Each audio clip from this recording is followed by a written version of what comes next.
a lot of people talk about their superpowers. I want to let everyone in on one of my superpowers, and that is forgetting to record. I am really skilled at it. And another superpower of a team member of ours, Eva, is really good at reminding me or starting the recording before I've even thought about it. Great teamwork. Indeed. Okay, shared notes. Let's throw those in now that we have a lot of folks on the line. Whoa, my chat is gigantic. I don't know what I did. There we go.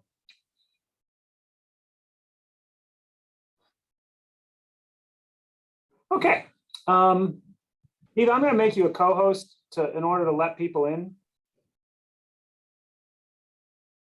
And we can get going. Christy, I will make you a co-host too if I am the only host. I'm not sure. Co-host, excellent. And make co-host, excellent. All right, my friends, welcome to our November early college coordinators meeting. You may have noticed that it is actually December. But this meeting was originally scheduled in November. Thanks for your willingness and ability to transfer those dates. We were asked, Christy and I both were asked to participate in a site visit to some schools in both Washington and Iron County school districts. So we didn't want to try to run the meeting from a state van. So we decided to push it. Appreciate the flexibility. For those that are new, and I see a few names that I don't know right off the bat. My name's Nathan Ock. I'm the early college coordinator connected to concurrent enrollment. And Christy, if you want to introduce yourself. Hi, my name is Christy Schreck. I work with Nathan Ock in the early college space. Awesome. And then we also have our collaborator extraordinaire, Etienne Colin Mills. You want to introduce yourself, Eddie? Yes, my name is Etiana, or you can call me Eva, and I am the executive secretary for the STEM teams where I work with Nathan with early college and Christy as well. Awesome. Thanks, Eva. And so we, oh, you don't have the editing rights. Well, then maybe we should change that. While I'm doing that, we would like to start our meeting this month with some celebrations. The school year has, it's been an interesting one. There's probably some challenges and some difficulties that have gone on within your communities. And I bet there's some things to celebrate as well. So what we would like to do is, if you wouldn't mind jumping into the chat and just identifying something that you feel like celebrating today. It may be personal. There may be a new baby in your family. You may have broke your first 8-minute mile last week, or it may be professional. There may be something going on within early college that you would love to celebrate with others. But if we could just use the chat to kind of identify some of those celebrations, I would be, and we all would be most appreciative. We've been engaging in some conversations at our agency connected to this idea of asset-based practices. And there's actually a lot of cognitive science that suggests when you engage in thinking about celebrations or like some experience that brings you joy at the beginning of an experience, like a larger experience, that it changes the way that you and others interact together. And so we would love to put this cognitive research to practice by starting our meeting today with some celebrations.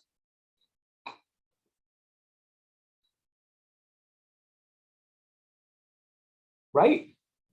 Like snowing is a tricky topic, Eva, but I love it. St. Christy, oh, snowshoes.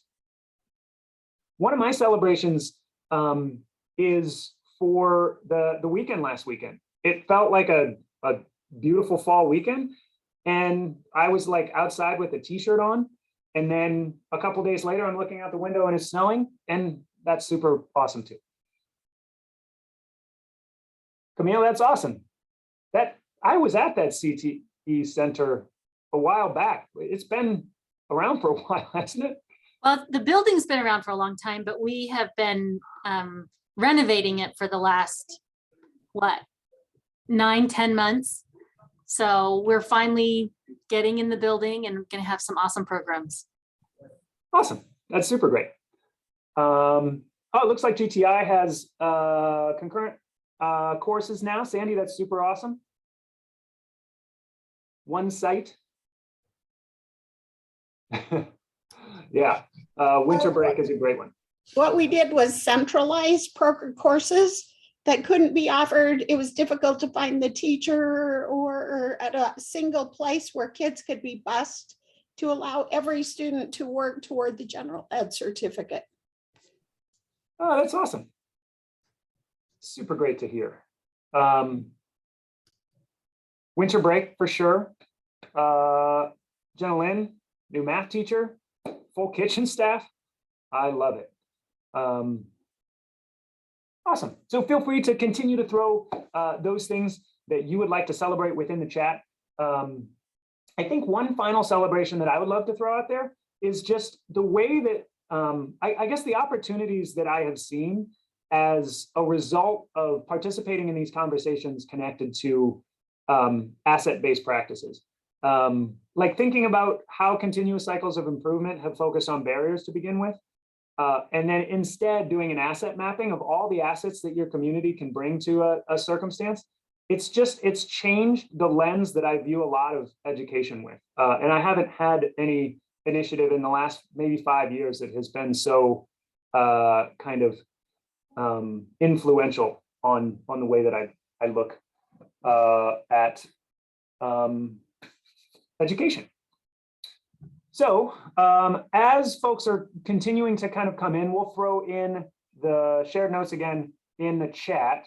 If everyone could also jump into those shared notes at this point, if you have not already done so, I see some folks have done so, and sign in below.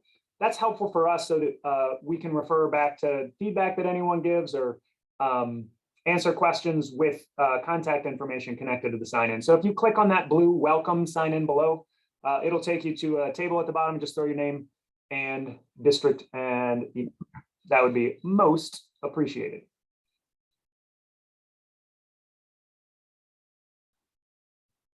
Okay, first up, we have a few updates.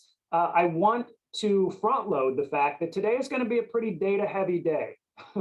We have some data to share, and we would love your observations, feedback, and possible strategies for overcoming a few challenges that we're experiencing across the kind of early college ecosystem.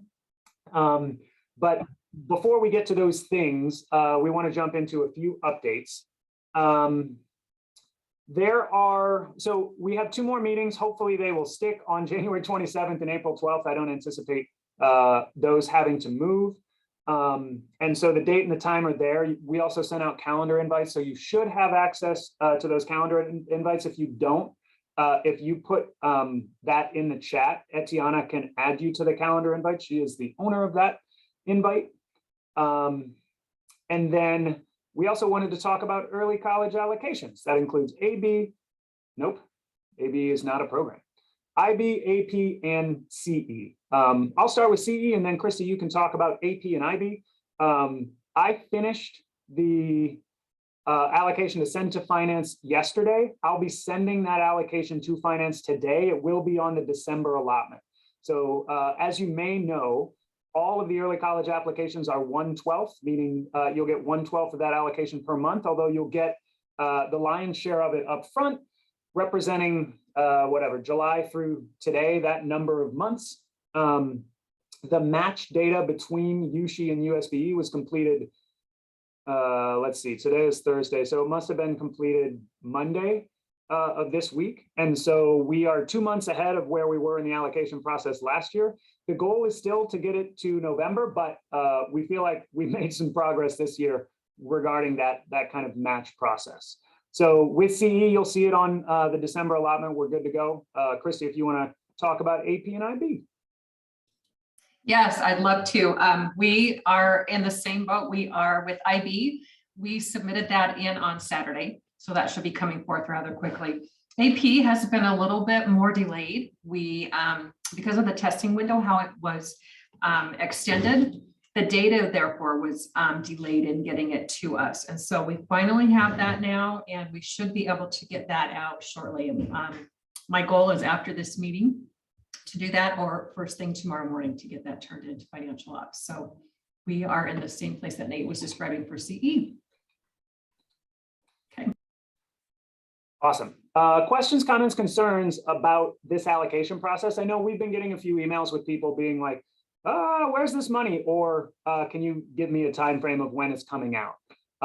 Anything we can be more specific in with regards to those monies? So I just got on, so I don't know if someone's asked this, but I haven't been able to apply for the grant yet through Utah Grants. Yeah, so actually, Laura Lee, that's a great, that is a great kind of follow-up. So what we were just saying, and I don't know if you caught this part, but all AP, IB, and CE allocations will come out in the December allotment. And so in order to receive those funds, you're gonna have to go into Utah Grants and effectively like accept the funding. For concurrent enrollment, I know that I chose no application necessary. I think that it'll still make you put in a budget and like determine the budget categories where the money will be spent. And if there is any questions about like application summary or grant summary, and we put this in the FAQ and we'll send it out. It's also in the description of your award letter, but it basically says, refer to Qualtrics report. You do not have to write anything additional with regards to applying in Utah Grants. All you need to say is refer to Qualtrics. You may need to put a budget in, but otherwise, once you do that, the funding will be available. Does that answer that Utah Grants part? It's surely not in there yet for any of the programs because finance requires a couple of weeks to like, they have to approve it and then it goes to the Utah Grants team and then it goes in their queue and they have to put it in. So it'll definitely be, today is the 9th. It'll definitely be like, it potentially might not be available till like the 20th. Nathan, is that going to require us to put in the unrestricted indirect cost rate? Because in the past, our district always worked with us unrestricted until we had to go to Utah Grants. And so now I'm at 16% versus 3%.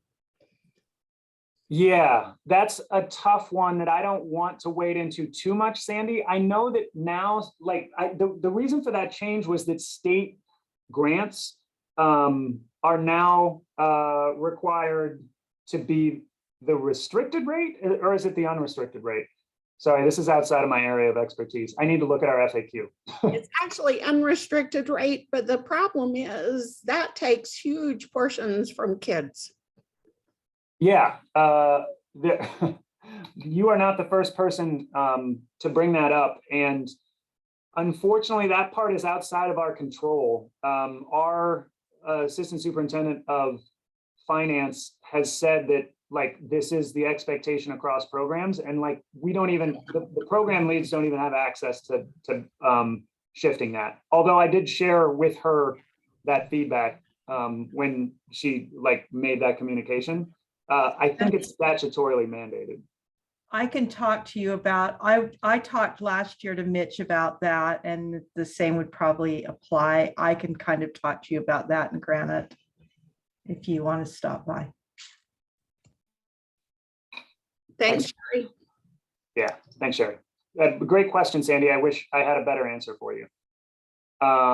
Any additional questions connected to funding for concurrent enrollment, AP and or IB?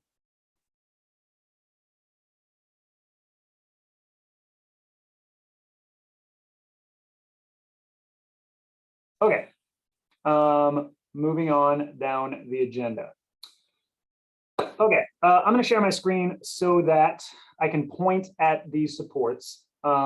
We have had a kind of modicum of wondering about what's the deal with concurrent enrollment math. We used to do it this way. Our kids used to take 10-10. Now we're told don't take 10-10 unless you're in this circumstance. And so in the early fall, maybe late summer, our mathematics team established a couple of different infographics. One, I am labeling on our shared notes the parent student infographic, and the other is the system counselor guidance or infographic. And if you click on those, it'll take you to a link that is on the USB website. You'll notice it's schools.utah.gov. And if it loads, not sure why it didn't fully load, but so this is the parent one, and it's basically an opportunity for, there we go, for parents and students to make an informed choice about what concurrent enrollment math course makes the most sense for them. And so research primarily at the Dana Center out of Austin, but also from other institutions across the country, have landed on this idea: as long as your system of higher education has aligned those courses with your areas of interest, that students are most well served by choosing what concurrent enrollment math they're going to be in based on their interests after college. And so here we see 1030, 1040, and 1050 represented, 1030 at the top, 1040 in the middle, and 1050 at the bottom. And the different possible majors that are associated with that coursework, as well as what those courses cover. This is all very like summarizing data. And then at the bottom, it says, if you're still not sure which one is right for you, talk to your counselor. So this is something that a number of our communities have found really helpful. Is it like, I want to talk about the counselor one, but does anyone have questions about what this one looks like? I was a little disappointed that you didn't include education specifically on this. Just a thought for next time if you're editing it. Education is a major, Brittany? Yeah, because I mean, I guess, does it fall under social sciences? Possibly, but I think, you know, we need more kids to consider education. Let's include it on there. I love it. I think it's a great idea. Eva, would you mind tasking me with talking to Lindsay about that? I'm so appreciative of that. Great. So let's look at the counselor one. So this one's more in depth and it's slightly more complex.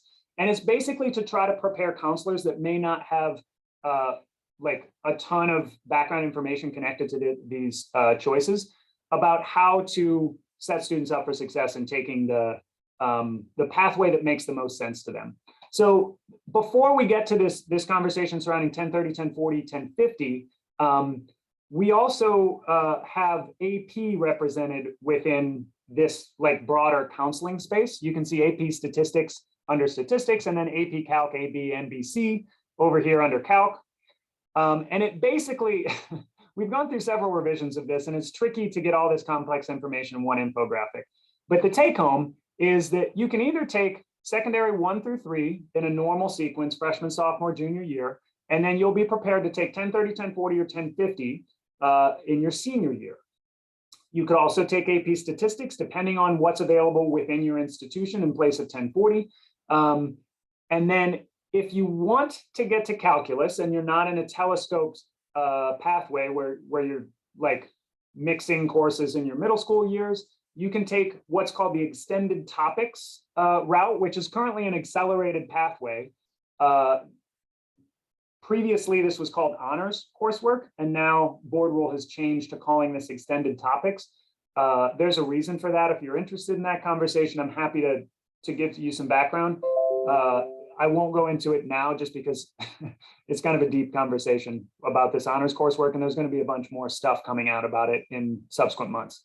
But if you take those honors coursework, secondary 1 extended, secondary 2 extended, secondary 3 extended, that sets you up to be able to take calculus as a senior. In most cases, that looks like AP calculus, either AB or BC. In a few cases, Math 1210 and or 1220 is also an option. That's a calc course, concurrent enrollment wise. So this document links back to the parent-student document, which is the bit.ly down here. And then there's also some frequently asked questions that are shown below. One thing that isn't that is represented here that wasn't represented on the other one is this Math 1010. And basically the way that we have positioned Math 1010 is as a support course for those that want to go into a calc-based major, but need a little more practice with that content before they get to 1050. 1010 is very similar to the content that's in secondary 3. And so taking that after you took secondary 3, if you excelled in secondary 3, you should not be taking a 1010 course. The only circumstances that that course should be engaged in is for students that want to be in like a quote unquote STEM career, more precisely a career that requires calculus, and feel like they need, or formative assessments demonstrate that they need some more work in those concepts of secondary 3 before they get to 1050. Okay, I just talked a lot. Questions, comments, concerns about this one, either of the documents, the general math concurrent enrollment / AP ecosystem in high school? I have a question. Yeah. Neither of these say it, but are we still saying that a student has to have had all 3 secondary math 1, 2, and 3? And that's what we've been telling them all these years. Can you give me a little more background, Camille? Do you mean to graduate? Do you mean No, in order to qualify take, for the concurrent enrollment? yeah, in order to take 1030 or 1050, 1040, they have to have had all 3 classes. That is The exactly C right. average or better. At least at our university, that's what they've been telling us. Yeah, the qualifications for those classes, they are a little bit different, but in statute, the C or better with credit in secondary 1, 2, and 3 is a prereq. Okay. Thank Great you. question. Any other questions, comments, concerns that we can feel in the math space? Okay. Let's go back to our agenda. Etiana, Christy, do we see, is Sid on? I think she said that she had a meeting that came up. I don't see her on. So I'll do a quick update for Yushi. There's a couple of things that Sid had hoped to share, but then got pulled into another meeting. So first of all, the concurrent enrollment master list will be ready and available likely latter part of January for the 22-23 school year. Alignments were due on November 15th, as they always are from statutory deadline, although we have offered an extension for the conversation related to the standards that we'll be talking about in just a second, the college and career readiness course.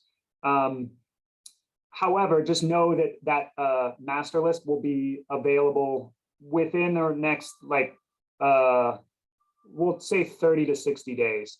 Don't forget that even if you have a course that you want to run in your community on that CML, that you still need to establish your partnership with your IHE connected to that course. Those are due in May. So if you have new courses, those just need to be submitted to Yushi so that they understand that concurrent enrollment course is running. We'll talk more about that in our April meeting. The Opportunity Scholarship is live for this year.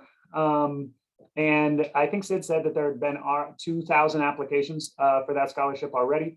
As you may recall, we can link to the Opportunity Scholarship kind of webpage, but it's basically a concurrent enrollment experience or AP or IB experience in science, math, and language arts, plus filling out the FAFSA are the 4 basic qualifications for that Opportunity Scholarship. And for those students that are interested, it is up and live on their website now for applications. And then finally, Sid wanted everyone to know that there have been several of us in this broader group, several of which were with us in Florida last month when we talked about changes to the concurrent enrollment handbook. Sid is working on that and hopes to have it released early in the new year. So I'm not monitoring the chat very well. I don't see anything in there. Is everyone able to get into the notes and interact and write stuff in them? Looks like a bunch of people have signed in. Okay, love it. Which takes us 5 minutes early to our college and career readiness course. We're excited to release the standards for official kind of leverage both within the concurrent enrollment space as well as if you want to run the course as a non-concurrent enrollment course. If you are not familiar with these standards, I will share my screen so that you can see what they look like. It's displaying kind of weird, but that's okay. These standards were based around several projects that grew out of counseling, CTE, as well as the early college space, connected to a course that sets students up for success as they transition from high school into college. It is not only focused on college preparation, but it's also career preparation. So there's a lot of CTE aspects that are built into students' exploration within this course. I think that verb exploration is probably the ideal verb, because this course is not about saying, here's what you want to do immediately. It's about exploring the different opportunities available to you and the supports and resources that you can use in getting what you want. And so students will be engaged in not only looking at colleges, but also looking at careers and CTE pathways to figure out what makes the most sense to them with regards to their next steps. There's a few things about these standards that I want to point out. The first of which is they are much shorter than the last time you may have seen them. And it looks like there are some comments in here. Am I on the wrong? Did I link? Oh, I linked the wrong. Oh, shoot. Okay. I linked the wrong document. This is our last version of it. My apologies. Give me just a second.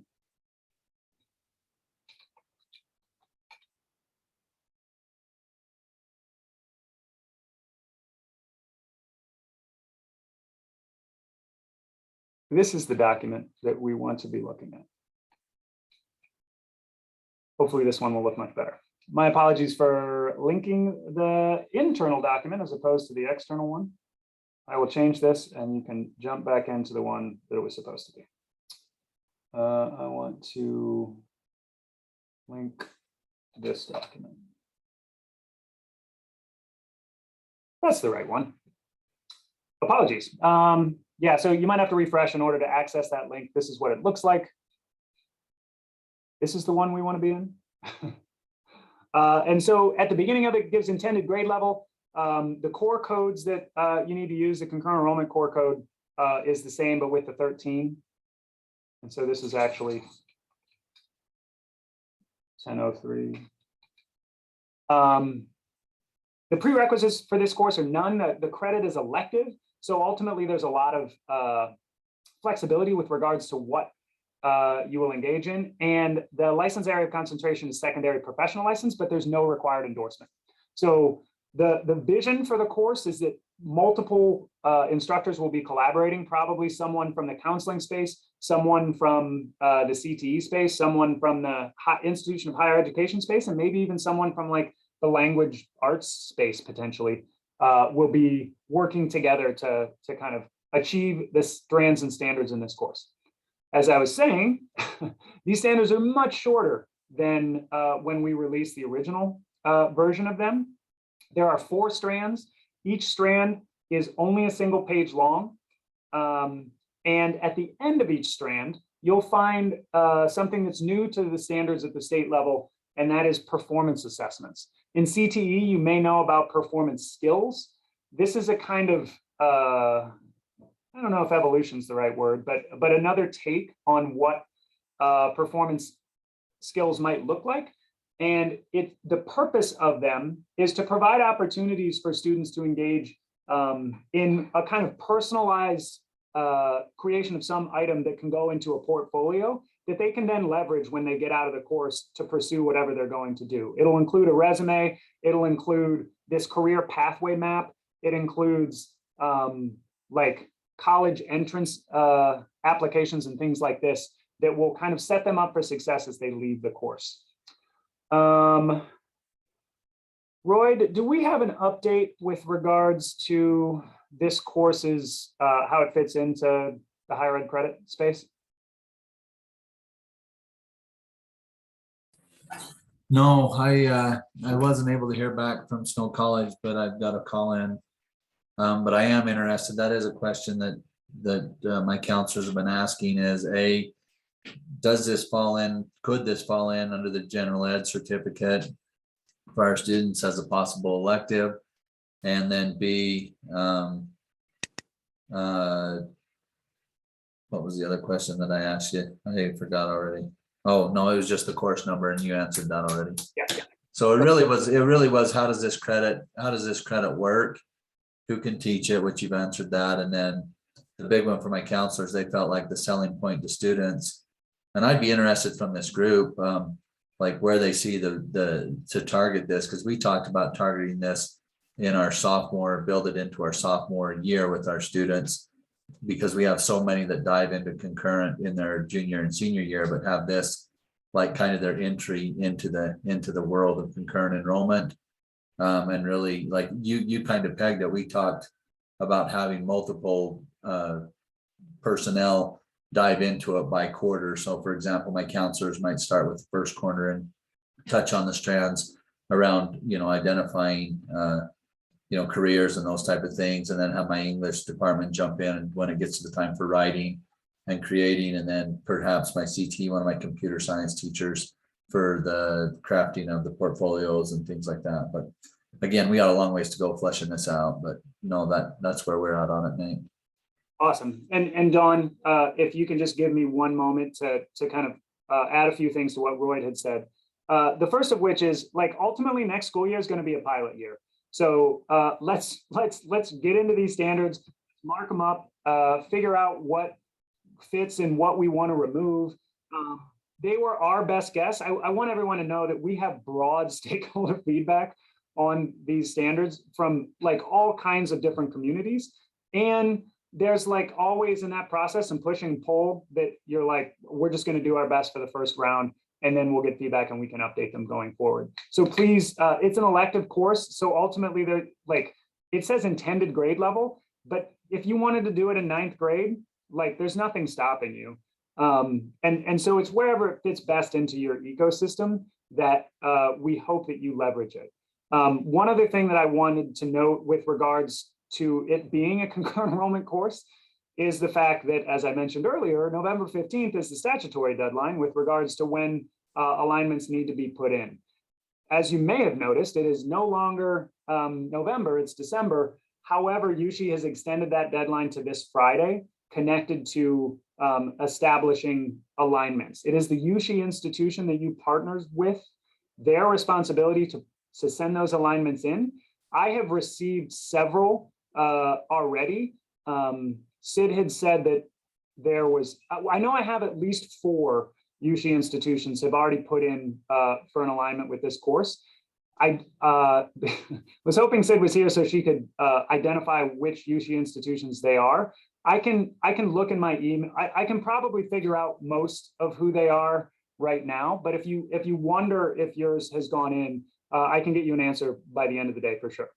Dawn, my apologies for the delay, but we would love to hear your thoughts and or questions.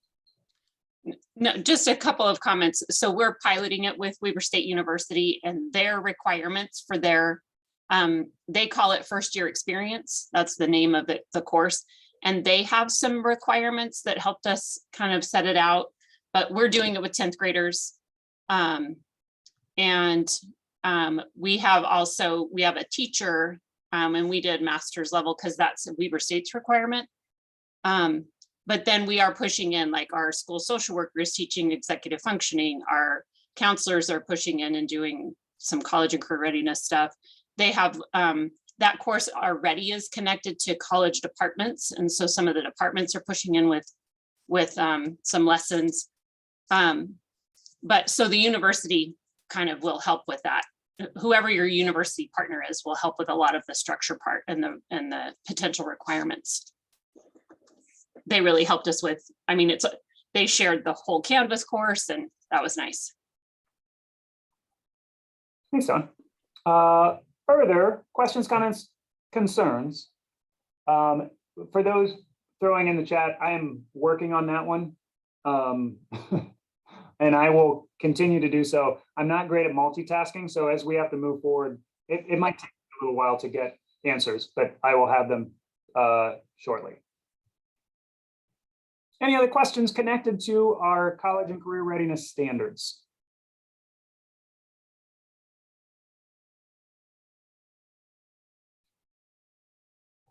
Awesome. So they will live in this location. You feel free to access them anytime you need it. And once we have, well, I guess, so for the future, what Jonathan Fry and I are planning to work with some stakeholders to develop a methodology course. I don't know what the kind of modality of that course is going to be. I think it will likely be asynchronous and just a resource that people can, it'll be like a resource bank as well as some suggestions with regards to what teaching the class might look like. We'll have that, we'll know more about the specifics of what that looks like by our April meeting. And we'll hopefully have that in the hopper by the beginning of summer, ready to share with the community. I don't have a whole lot more detail on that at the moment, and that's because this class originally was designed to be a CTE course, but then we decided to leave it 1 foot in CTE, 1 foot in teaching and learning. And so the design of it's going to look different because it doesn't only serve CTE functions. One final note about CTE and this course is the fact that this course will live within every pathway of CTE. However, it will not earn money connected to enrollments in it. And originally we had set it up in the way that would be the case. And for a myriad of reasons, our CTE friends decided that didn't make the most sense for students. Okay.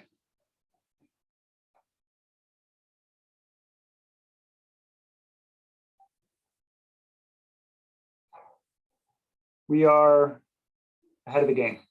Okay, what I would love to do is jump into some breakout rooms with folks connected to these standards. Ultimately, if the conversation goes away from a college and career readiness course, that's okay. But we would like to take a little bit of time to discuss like application. Is your school doing it or not? Who's teaching it? All of the things that kind of connect to the structure and the foundations of this course. So we are going to put you in breakout rooms for some conversations. For those that are wondering about if their school has applied, their partner institution has applied, I'll try to spend these minutes getting a list of those from Sid.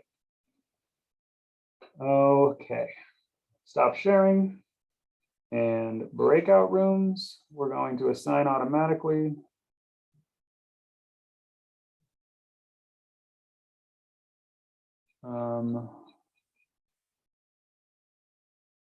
Five participants per room. We'll do 4.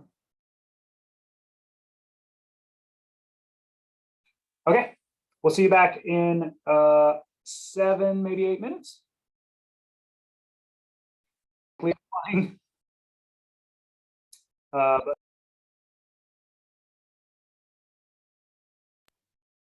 Good work, Etiana. I've been talking for at least 45 seconds.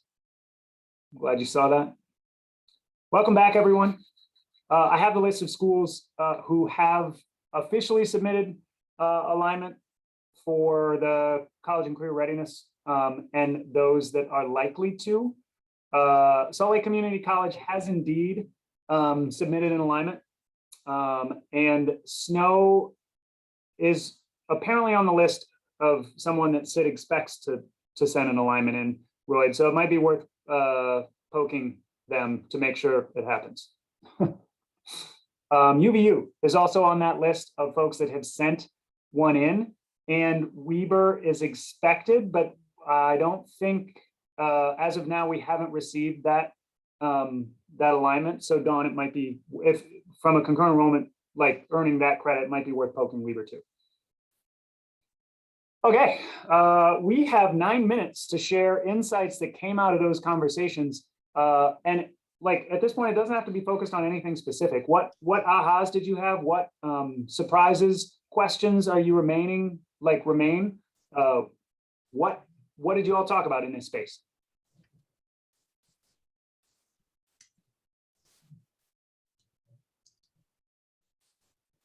Nathan, this is Allison Williams. Hey, I just wanted to put in a huge plug for doing the youth science aptitude tests. I don't know if you've taken them yet, but everybody has access to them. They're free and they're amazing. And Kelly Openshaw, she'll come and do any training for you.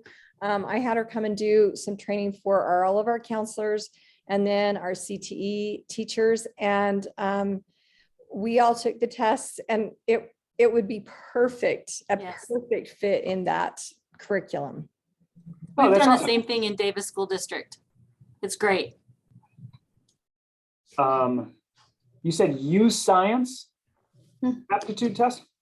Yeah, they actually bought precision exams as well, but I agree with them. We've been using U Science for a number of years, and it's actually a really, really good program. So what the concept is, most career assessments, you get to put in what you're interested in, where U Science kind of takes what you are good at and then tells you what you should pursue career-wise. So yeah, good plug for them. Well, and Granite uses it both in 8th grade and 9th grade. And then we continue to go back to it with our career coordinators when they meet with the kids. Awesome. That document that I accidentally shared is where we keep all of our notes as far as methodology is concerned. So I added a note to that document. So when the methodology workshop is built, that'll be one of the tools that's used. I know CTE has, maybe it is use science. Jonathan sent me a login, but I haven't had the opportunity to do it yet. And then I also know that SPED uses a different aptitude assessment. So like access to all of those things would be super advantageous for teachers to have. Awesome. Thanks for that, Allison. Other insights, ahas, wonderings that came from conversations surrounding CCR standards? It was interesting to hear in the breakout I was in that Weber State's actually been doing this type of thing for quite some time. And one of the high schools that partners with them has now brought it in-house already this year. And in hearing about they call it the first year experience or something. Seems like they really got their act together. So I'm kind of curious to see how the other higher ed institutions, and specifically our case, SLIC, what their program is going to look like. Because I know obviously Salt Lake Community College is partnered with a whole bunch of high schools in the Salt Lake Valley. So I'm quite curious to see where and what their program looks like.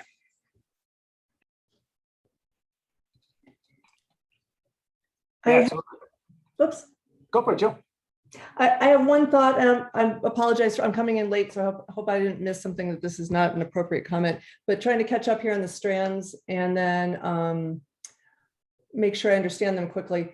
I'm seeing, I think I see a lack of reference to students identifying their assets, what they come to college with that will help them, as opposed to just identifying what you need to do, what you need to become, what you need to get better at. So I don't know if there's any way that you can help students. So, and part of what I'm thinking about is what we already support students with traditionally in the college transition, and then what we've lacked, what we've missed for decades. And I think we stress the cognitive, the academic, maybe the mental health we're starting to do better at, but I don't see a lot about human capacity or kind of identifying assets, so that students feel that they're coming, if they're not like the rest of the students, that they feel empowered, or that they should be there. So I know that a great barrier to enrolling in AP and CE is not feeling welcome. And likewise to attending college. I think if we could identify maybe resources on the section strand, I think 2 with resources on campus for students to know it's not only about tutoring and finances, which are all important, but also about social connections. Where do I go to connect with people where I feel welcome? And there's that piece that I think might be missing if I'm reading this correctly. Yeah, Jill, thanks for that feedback. What I can tell you from an intent perspective is that those were definitely part of our conversations with regards to like doing aptitude tests, but also like identifying what their own personal strengths are in order to leverage that in what direction they want to go. And so that resource section was written with that in mind. I think we can be more explicit about it in the methodology workshop. And in our notes, I also took, maybe this could be added to section 2 as potential revisions. Ultimately, these standards in the form that you may have first seen them were 14 pages long, and we increased the grain size to make them 4 pages long, which means invariably like some things kind of got aggregated. But if we lost anything, that's great feedback. I look forward to like using that lens to go back through. Like those are great. I appreciate that comment.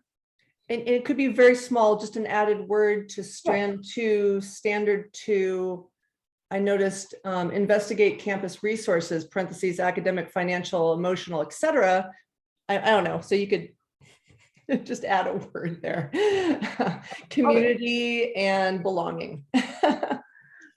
Totally. Awesome. We have time for at least another 1 or 2 questions, comments, concerns connected to celebrations, maybe insights, ahas. Nathan, in our breakout group, we were, I was with New Ames and I'm with Mountain Heights Academy. And I was also impressed to see that, because I really liked what you guys have put out for college and career readiness. I've seen a real need as I've taught, you know, in different institutions to see that the bridge between high school and your higher education needs to be there needs to be a bridge, a better bridge. And so I was really impressed that New Ames said that Weber State has been running this and that they've been running it with them. And essentially they have made it a requirement that their sophomores take this class, CE or non, but that everybody's getting this, this experience that really, and I like that they're doing it as their sophomore year before kids get to really jump into, you know, a lot of the AP or CE. So I'm hoping that all of the different institutions will follow up like Weber State has and put together something. I really like what you guys have going. Thanks, Sonny. We appreciate that. In full transparency, and well, I'm recorded anyways.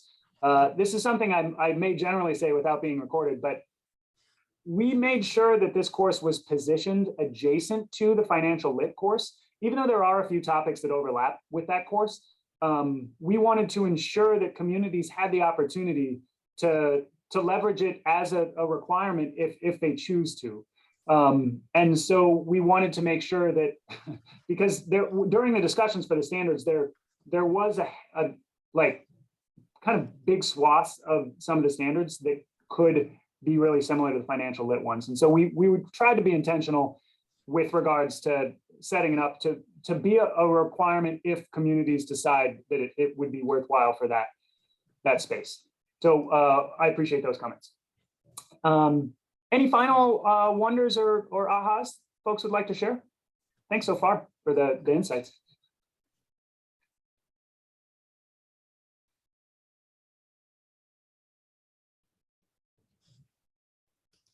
If not, that means we are transitioning at the exact right minute, which is exciting, to our next topic, which happens to be licensed and endorsed concurrent enrollment teachers. Where do we start with this one? Kristen Campbell is our kind of data guru within USB. She and a number of our other research consultants are absolutely like they're so powerful to the work that we do. So we have both Kristen and Jimmy with us today to help us sort through our next hour of data. So Kristen, I'm not sure if I asked you to do something or you brought this to me. I don't remember where it started, But what we what we found out is that there are significant numbers of teachers across the state that are currently teaching concurrent enrollment classes without appropriate licenses and endorsements. And that number is big enough that there is some concern about like both student experience as well as in the case of an audit, like legislative action. And so we wanted to bring this data to the community so that we could talk about potential solutions for starting to ameliorate the issue. This is probably a good segue, Kristen, for you to be able to explain the data that we have in front of folks. I'll share my screen so that you can be talking at something that they're looking at. Should I keep this one open to begin with? And then yeah, that one's fine. Okay. So what we did is at the end of last year, we pulled all the teachers that we could match to the university. And this is not everybody because of some various reasons that I won't go into. This is just the high school teachers. This is not the university faculty. But we found some variation in the educators who some were not qualified at all, and some had applied for USBE qualifications and had been denied them for not meeting the minimum qualifications. Why this is a problem is it becomes an issue of equity. A lot of these teachers who are not qualified are in schools that have higher needs. And this does not include those who are qualified by eminence. So they flew into the fully qualified, because I know some of you are going to say we hired somebody to come teach us one course. So this, we just want you to be aware, and this is by FTE. So when we say 2 people at Dixie State are not qualified, that means they're 2 full loads. So it's 2 full-time teachers, though it is likely a lot more teachers that are not full-time because very few schools have a full-time concurrent enrollment teacher. So Kristen, can I make sure like I'm understanding you correctly? So these whole numbers below or next to each of the institutions of higher education represent 1 full FTE. Exactly. Okay. So Kristen, yes, you know I love data, but this data is great, but you don't give me enough to do anything. So I have 2.3 that aren't qualified, but I have no idea where to start to figure out who those are. So I can actually pull that data for you. I'd appreciate it. Thanks. And some of the qualification, you know, it's absolutely potential that somebody's not qualified because their license expired and they haven't renewed it. So they have the content, they just haven't done that. But yeah, you can, it's representing an FTE. Okay, so as Sandy kind of alluded to, we wanted to start with this little table because it's a little easier to kind of make sense of. But if you click on this data word, you will be linked to a spreadsheet that has all of this data, but based on LEA as opposed to institution of higher education. Sandy brought up a great point that we don't have names attached to this because of PII concerns. And that is information that it sounds like Kristen can pull as needed. In addition, Nate, that is last year's data, and I can pull this year's data for them. So I can easily pull the concurrent enrollment educators in their LEA. Okay, so what we would love to do is just take a couple of minutes to dig into the data. Look at your institution of higher education, see where they kind of like fit into this picture. Look at your own LEA data, see where you fit into this picture, and then start to identify some wonders, maybe some strategies for ameliorating the circumstance.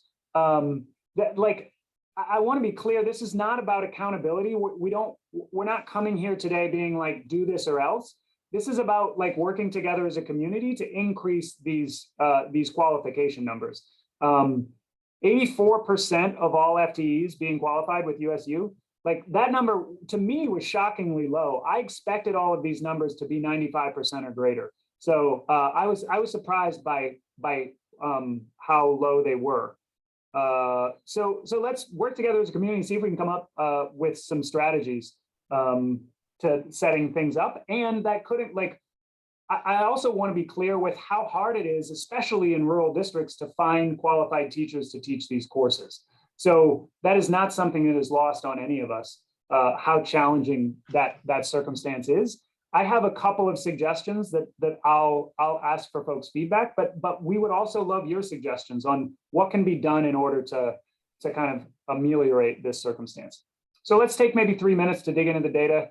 You've already had several to look at it, and then we'll come together and try to identify some fixes.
Okay, I'm gonna throw folks in breakout rooms again. Let's see if we can have some conversations, come up with some solutions. Feel free to share observations and anything else that might be helpful within this conversation.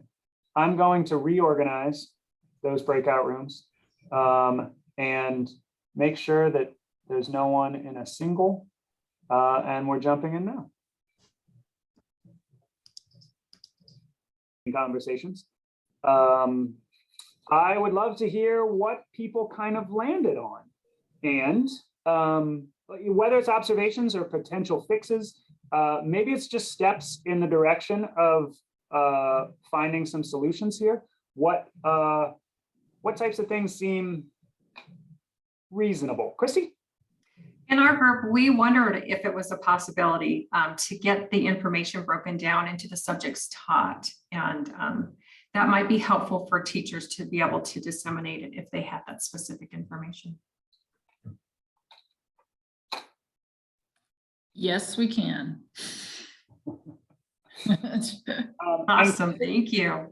Kristen, connected to that, it seems like there's a way to kind of password protect tabs or whatever, so that you had the cactus files for each LEA, and then you only gave permission to like whoever's associated with that LEA. Is that Is that plausible to do for all of the data without it being a giant ask? It's actually, it's not PII. There's nothing in there that's PII. So I'll just post all of. Okay, my mistake. Great. So Kristen, if I'm asking for names, does that get into PII? Names do not get into PII because I just have their name, the course they're teaching, high school, district / LEA, and then how they're qualified, if they're qualified or not qualified. So that would be great, because otherwise our discussion was great, but it still was a guess because we don't know who the people are. Yeah. Right, and that was last year's data too, so I think I just rerun the data and move it over, then you'll know who's this year. Cool. So Christy and I will make sure that that data set comes out in an early college coordinator newsletter in the near future. I know this was put in the chat box, but for the charter schools, can you give us some kind of information as well? Yes, it'll be a list. You can filter on your charter school and there they'll be. And Kristen, there was one more question that kind of came up that I wanted to ask you about. What about those that are teaching that have their associate's degree but are going through the Apple program to become certified? How are they ranked on this scale? They are partially qualified. Partially, okay. Partially qualified means you could have a regular license, have a professional license, but you don't have the content area endorsement and you're working on it. Or it could mean I have the content area, but I do not have a professional license yet. Okay, thanks for that clarification. Raised another question for me. For this new CCR course, what content area is the license expected to be for that course specifically? Yeah, great one. The only qualification to be the teacher of record for that course is to have a secondary license. There's no endorsement that is required. Nathan, I know I've discussed this with you before, but when Kristen or Christy was bringing up the issue of equity, it seems like the reason that you would possibly have a teacher who's not qualified is that you may not have a teacher who is qualified and you're trying to offer the courses. So I'm at Mountain Heights Academy, we're the statewide online charter school. And every year we're having kids come to us saying, you know, I can't take math 1050 at my class. It's the same time as my special choir class. I can't fit in this. I can't fit in that. I would love to come take it at your school.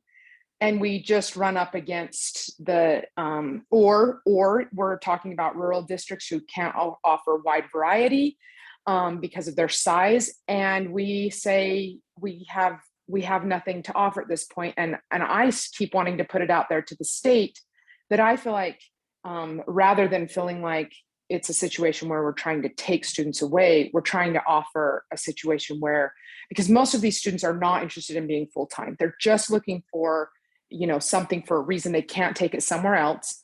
And I feel like the state needs to relook at this, that you can take a CE class outside of your school of record. Yeah, so Sunny, I think you were at the meeting. We're having meetings kind of internally to overcome. I know that we've been in several meetings together lately, so sorry if I'm getting them mixed up, but I think you were like, we have a kind of internal process to kind of work through the barriers in that space. And it's a great point. In addition to like the SOEP possibility with concurrent enrollment, there's also the IVC circumstance, not only SNOs, but also I know that the regional service directors will sometimes house classes that students are using IVC centers from multiple campuses to participate in. So there's probably some opportunity and some capacity that we still have to probe as a statewide community, leveraging technology now that everyone's so Zoom compliant. Like there seems like there's a lot of opportunities within that space. SOEP being like one of those opportunities for sure. Yeah, no, it's a great point. If you come up with, if solutions are come to, or if you hear, you know, we would be really interested to hear that, because we feel like that's one situation that we're turning students away, disappointed that they, you know, are looking for something and we can't serve them there yet. So. Yeah, totally. Thank you. Other Nathan, ahas?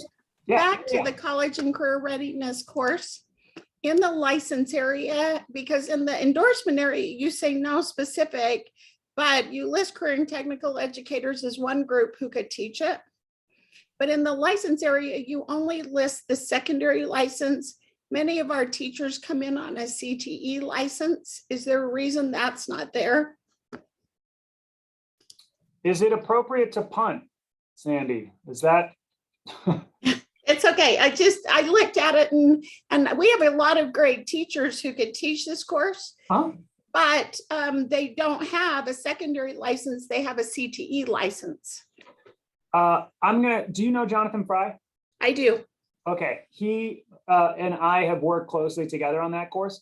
And so I know he's looked at the secondary license before, but I don't have a great answer to that. Jonathan will have a great answer, whether it's like, oh yeah, we'll throw CTE on that document, or a reason that he didn't want it there. Hey, I'll ask him. Okay, thanks, Andy.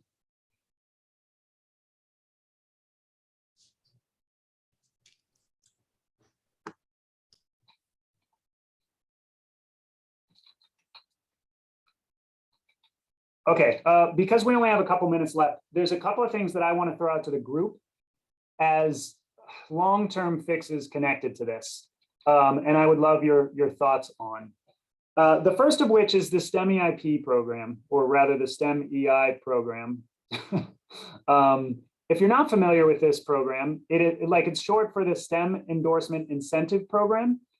And currently it provides routes to licensure routes to endorsement for teachers that live in the kind of STEM space. So there's a number of science endorsements, math endorsements, these are K-12, but for the circumstances surrounding this, it could be secondary as well, included in that K-12. Also CTE and information technologies. And so my wonder is, like, frankly, it's kind of arbitrary that this program incentivizes STEM subjects when there are a number of subjects that also have high need. With the new endorsement pathways that we have created last year at USBE, there's a number of subjects that now have a major in that subject area as one route to licensure. So if you have a major in like chemistry, that is checking off a number of requirements for becoming an endorsed chemistry teacher. There has been discussion about looking at growing this program to include incentivizing concurrent enrollment teachers to become endorsed in areas of need for their communities. I don't know what that looks like yet, whether we would use the criticality index or allow for a more like locally derived database solution. Would incentivizing educators to get their master's degree, would that help at all, do you think, in your communities at filling this need? Because like Sunny got at something that is surely a part of this conversation, which is like, we want to teach this class and we don't have anyone to teach it. So we're finding the person that is most prepared to teach it. Does incentivizing educators to get their master's degree by paying for their coursework in its entirety help? I think it would help for some, especially newer teachers, but seasoned teachers that are 25 years into their career may not want to go back and get their master's. Totally. Or already have a master's in education or something like that, but it doesn't qualify for them to teach what we're needing to have them teach. Like, for instance, I had a chemistry teacher that was in that situation.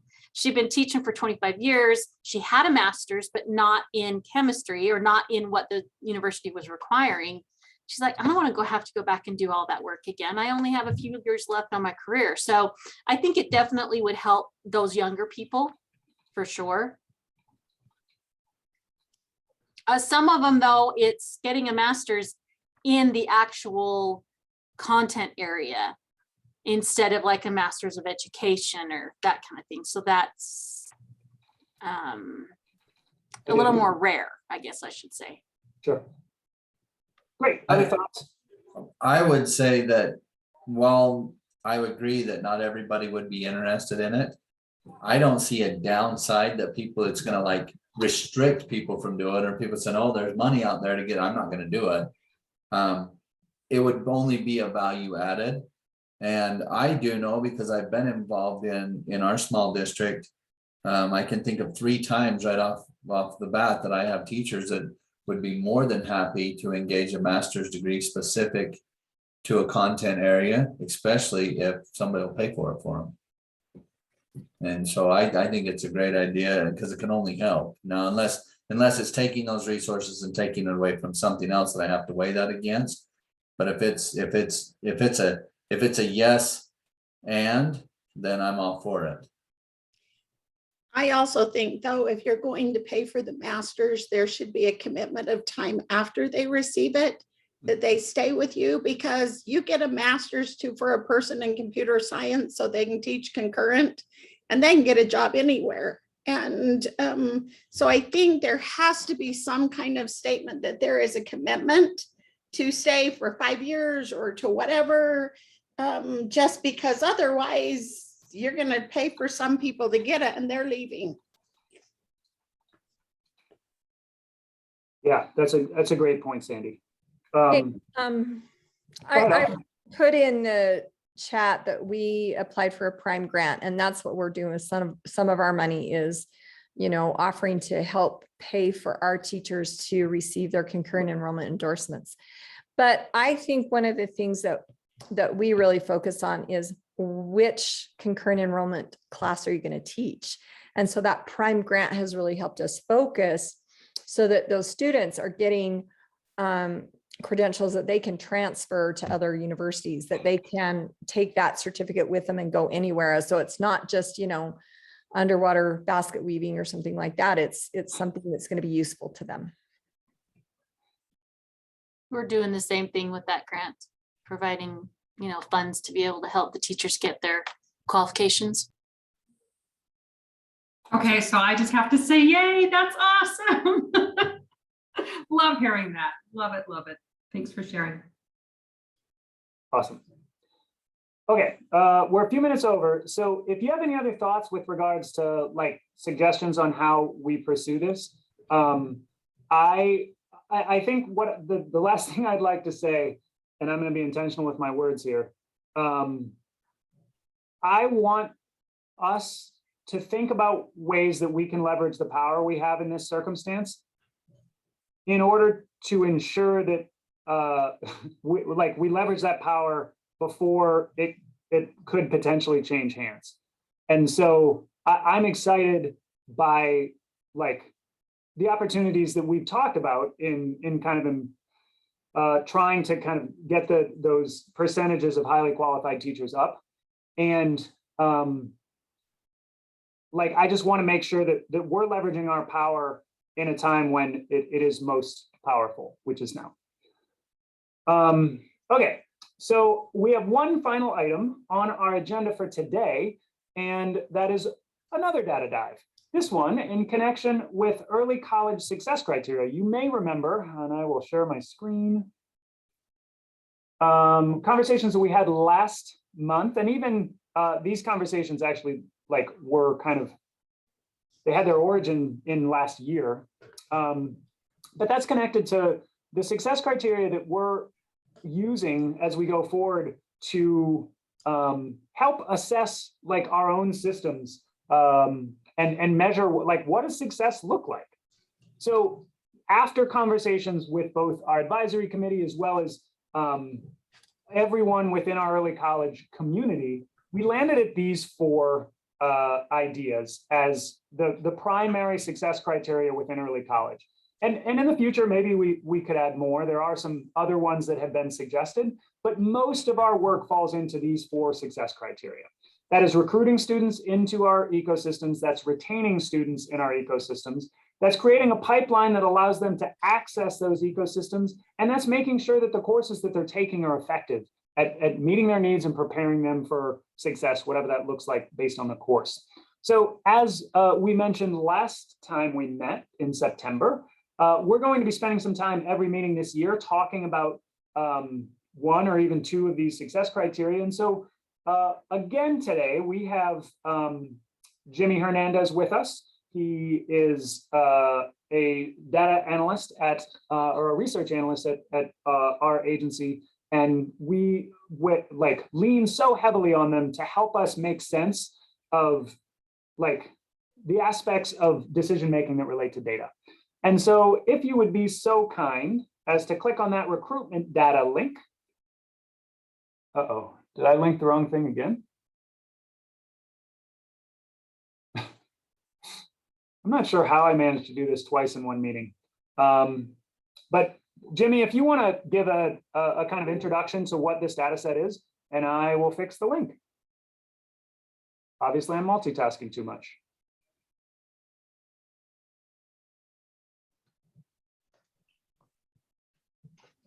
So yeah, so the data includes 4 tabs. One where it looks at, we're looking at student groups. The first tab is looking at race, ethnicity. The second tab is looking at low or economically disadvantaged students who are economically disadvantaged. Then the third tab is it's about students who are learning English. Hey, Jimmy, do you have the data set on your computer? Do you mind sharing your screen? Yeah, of course. Okay, I appreciate that. No problem.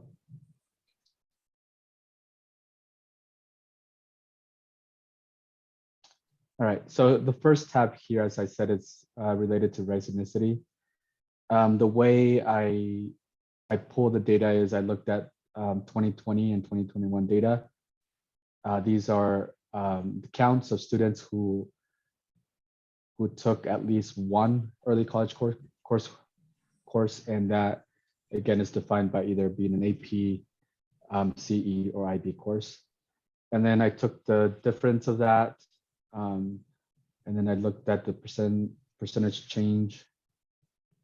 And then the last column, which is unique to this race ethnicity tab, is so you'll see the change, but of that percentage, how many of the students are representative, and so the groups are, and I'm using just what we use in our UTREX. So, you know, Black African American students, Hispanic, American Indian, and Pacific Islanders. And so that means of that increase that we saw from year to year, this is the representation of these students who historically are underrepresented in these kind of early college courses. Now, it may be the case that some of the underrepresented groups tend to be another from a different racial or ethnic group, but the focus right now is just to look at that. But again, we understand that there's from district to district that might vary. And then the following tab is looking at economic disadvantage. And the same thing here. Again, not all districts are represented. I try to limit, you know, for districts who had, so I try to eliminate districts who had less than 10. And then I focus on districts that had an increased change, and then kind of focusing on the positive. Again, here we see the difference in the percentage change. I call multilingual learners. The same thing, notice how the numbers are getting smaller, but then again, we have these districts who has some change and the percent change. And then the same thing with students with a disability. Again, that gets even smaller. That's not to say that other districts did have, for example, they had 0 students and they moved to 5 students, which would be there would be a difference in a positive percentage change. But I didn't include it just because of again, it's below 10. But so anyways, this is what's included in this data set. Awesome. Thanks, Jimmy. So that link should work now. If you refresh, you can get into this data and look at it for yourselves. This is our attempt at like starting to highlight some of the LEAs that are having real success. A lot of our conversations in these meetings up to now have been about like, oh, what practice have you used? What strategies have you tried? Because within Utah, like these conversations, while maybe they're not new, having a whole community to be able to talk to and with about it is only a few years old. And so what we're trying to do now is start to transfer part of that conversation. There's still like a lot of opportunities to talk to one another about what we're doing, but also to hold up some communities that are having a lot of success connected to some of these different success criteria. So in recruiting students from kind of different student groups, we see there's a number of LEAs that are kind of identified for success, and we're excited to look at the highest flyers and to have them start sharing some of their promising practices at meetings starting in January. So that's kind of telescoping. That's not the right metaphor. Setting up where we want to go in the future. And so before we just spend a little time looking at this on our own, any clarifying questions with regards to what's in the data set? Yeah, I've got a question, Nathan. So Judy Peterson from Granite School District. Hi, Judy. So if you just take our district and walk through it. So our 2020 data, the difference being 1608 from one year to the next. And so the percent change means an increase in what? So it would be, I can answer that, Nate. So it would be the percent, so the percent change represents the increase that you saw in your enrollment, essentially your student enrollment in these early college courses. So I took. Then from that increase in enrollment, the 57% represents. Yeah, okay, so that means 57% of the 1608 students that difference from year to year are actually students that are represented from those racial and ethnic groups. So 57% are coming from who are Black, African American, Hispanic, American Indian, or Pacific Islander. Very good. So I would guess that would be good, right? Yes, it is. It's impressive. Yeah, in fact, Judy, that is like the highest in the state with regards to increases specifically for those student groups. We've worked really hard on that. I wish Sherry Sorensen were here because our involvement with equal opportunity schools has really helped us.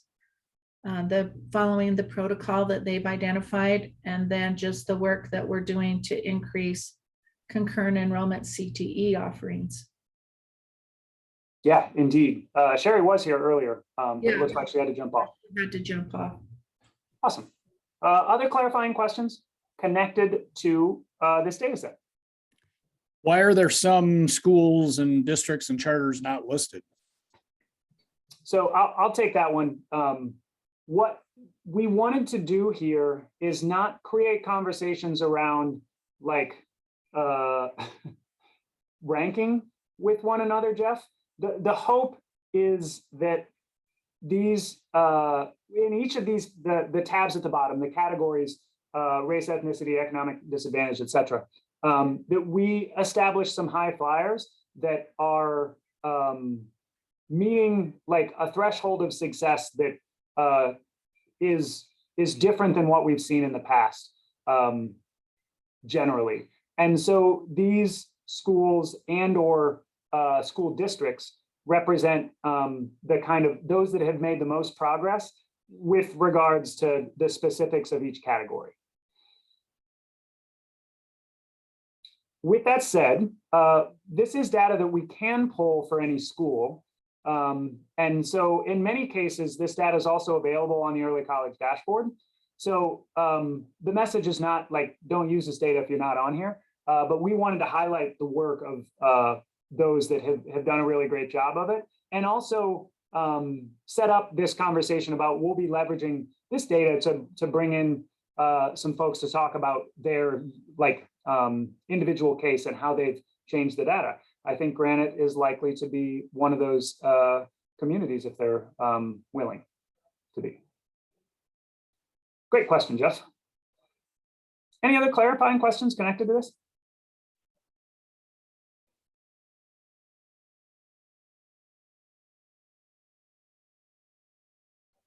Cool. So that's the end of what we have specific to your engagement, with one exception. Christy, do you want to lay out that one exception of things that we have remaining on our agenda? Sure. Well, we just wanted to get your opinion. You're an exit survey. Just take the last few minutes to have you fill that out. So if you'll click on that link where it says 355 wrap up and exit survey, just a couple of quick questions.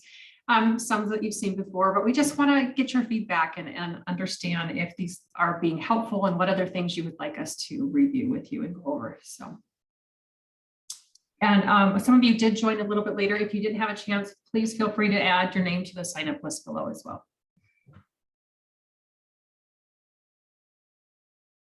So we'll stick around for a little while. Jimmy, Christy, myself, and Etiana. We'll be here to answer any questions or offer any other insights connected to the early college space.